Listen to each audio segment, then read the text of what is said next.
lakad oh. Sa Wicklow Way? Ah, yun. Yung labas natin yun sa maliit na dinadaan natin. Saan ba gano'n? Ito ba yung tinanan natin ron? Hindi, iba to. Sa kabilang mundo. Sa kabila yun.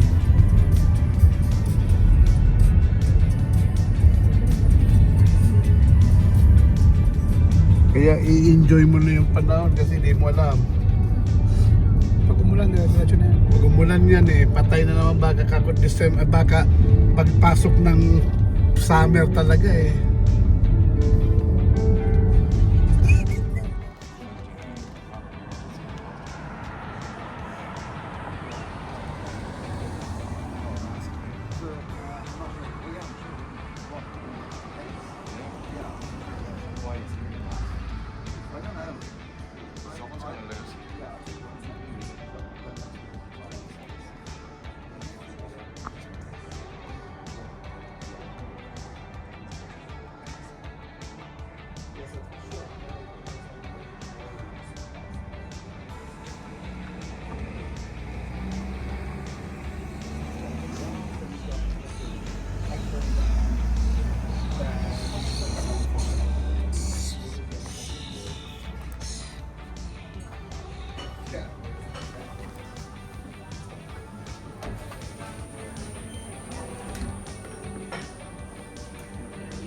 Hindi naman tayo dito eh. Ang kotse ako. Tapos yan, background.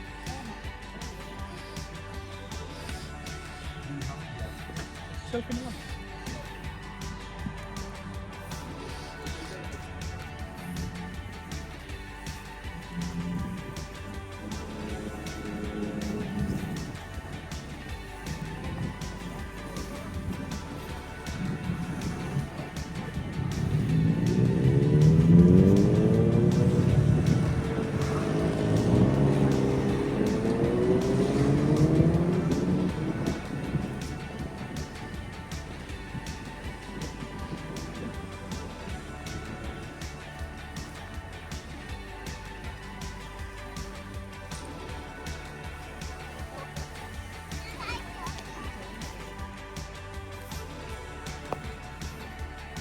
Ayun naman oh.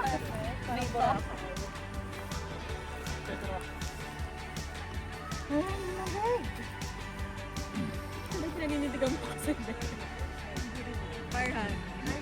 Farhan.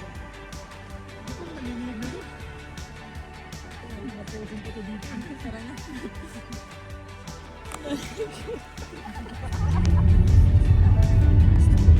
Dapat sa kanya. Ang hiking points pala dito Kaya nga isakit ko na yan. Oo. Dito ko pala mag-start. Dati rin ako Revolut kaso sa mas okay daw kapag bank kasi kapag mag-apply ka ng visa ng mga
Alam ko nga, kundi tuhod ko nga, yung kulog.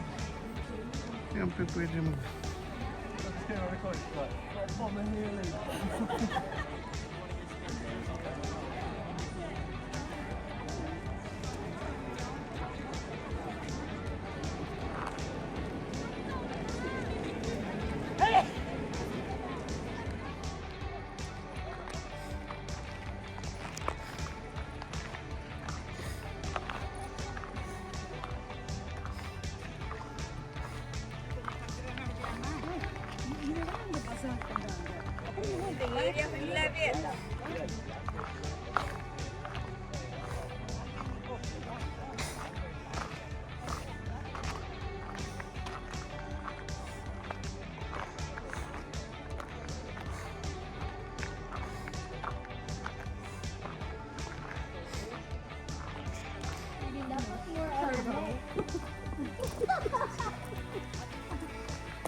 Ha? Sino ba yan, Dad? Picture mo daw.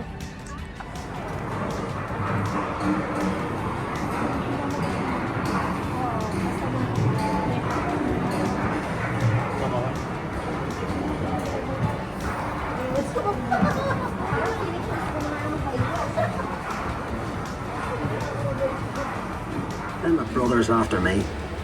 You could hear the noise from where we lived, but nothing prepared you for the size of the place.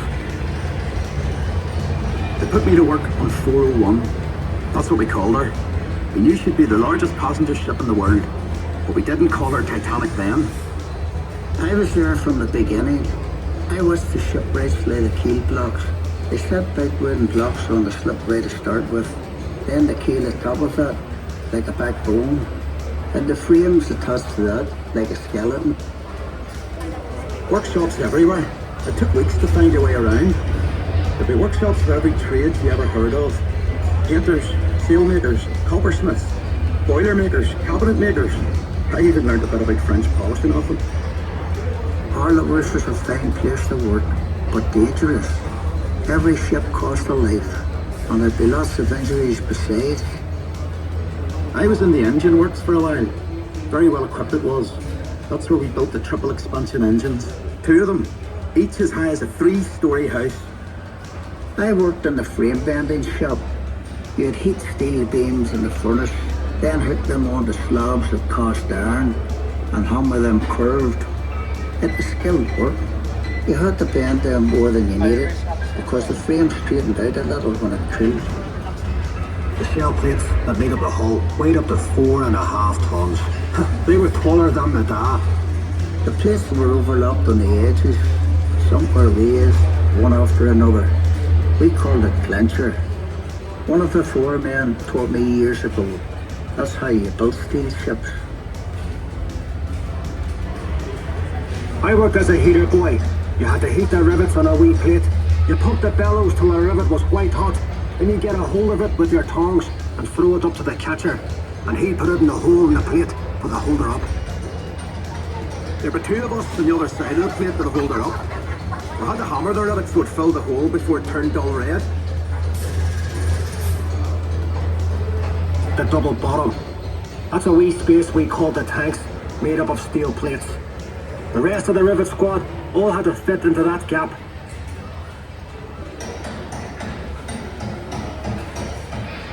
One of the four men would check each of it with a special hammer.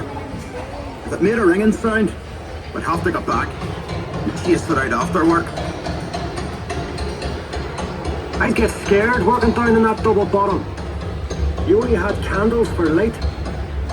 And the constant hammering against the shell plates. You could hear it all over Belfast. Some of those boys ended up stone deaf, so they did. We were paid 31 bob a week. The heater boy and catcher got 16 bob. But we all worked the same 54 hours. The upper deck was steel too, and part of the strength of the ship. There's no straight lines on a ship, and when you look down the weather deck, you can see the shear of the hull, but stop her reflection at sea. The stern frame had to be strong enough to take the rudder turning in heavy seas. You'd have all these timbers and guy wires to steady the frame, and men scurrying around like ants underneath. When we came to launch day, I was torn between pride and fear. The standing ways were coated in tallow, train oil and soft soap. So the ship